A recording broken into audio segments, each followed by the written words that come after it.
Antrenman.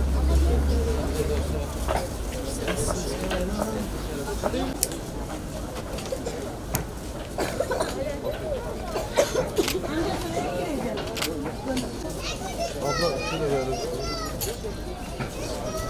Şöyle 6 tane aldım.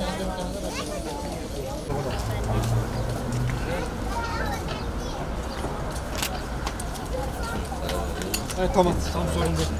Kaçtı? Zaten.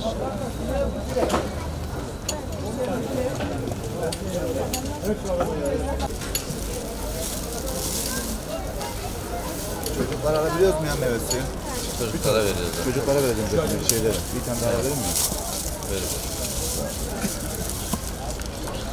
Bunu da Bakın sözüne itimat ediyoruz.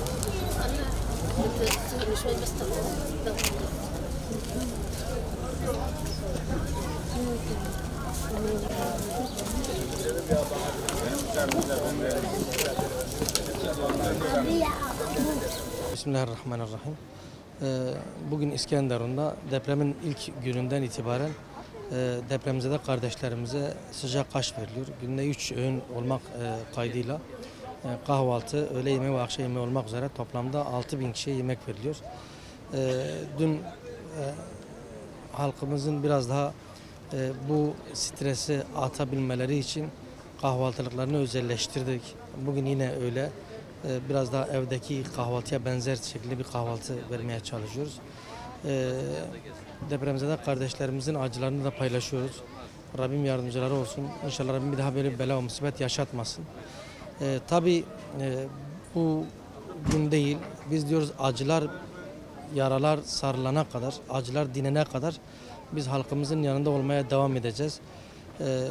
Bura ve diğer deprem bölgelerinin tamamında da inşallah var olacağız. Şimdi malumunuz devam ediyor. Yani mağduriyetler devam ediyor. Depremzedelerin durumları henüz tam iyileşmiş değil.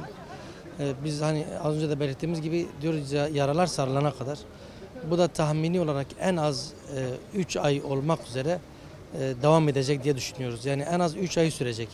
Bu belki daha da ileriye yani 5 ya da 6 ay da sürebilir. Fakat bu süreç içerisinde yaralar sarılana kadar 3 ayda olsa 5 ayda olsa biz halkımızın yanında olmaya devam edeceğiz. Ayrıca böyle uzun bir süreç olduğu için ihtiyaç da artıyor. Özellikle sıcak aşla ilgili bir de önümüzde Ramazan var. Mesela 20 gün gibi kısa bir zaman kalmış. Kahvaltılık yani sahurluk diyebileceğimiz eşyalar çok ciddi bir şekilde ihtiyaç var.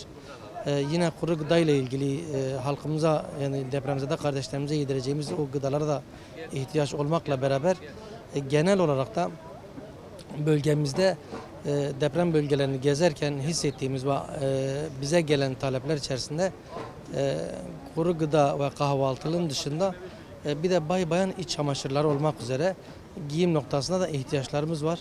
Bu noktada da gerek hayırseverlerimiz gerekse birebir destek olmak isteyen kardeşlerimiz olsa biz burada onları bekliyoruz inşallah.